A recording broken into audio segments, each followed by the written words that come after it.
நண்பர்கள் அனைவருக்கும் வணக்கம். இன்னையோட செடி அவரை விதை ஊனி 13 நாள் ஆகுது. பாருங்கள், நல்லாவே வளர்ந்துருக்கு. எதிர்பார்த்த அளவு வளர்ந்துருக்கு, வளர்ச்சியும் இருக்குது. தென்னையிலையும் ஊடுபயிராக அவரை பண்ணியிருக்கோம்.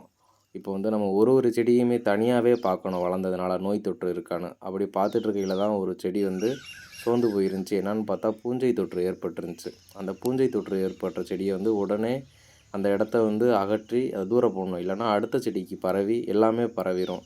அதனால் அதை தூக்கி போட்டோம்.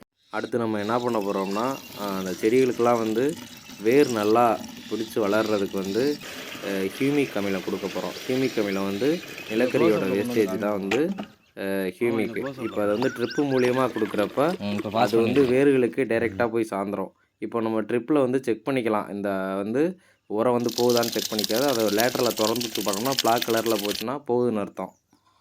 இது மூலியமாக செடிகளுக்கு உரங்கள்லாம் சப்ளை ஆயிரும்.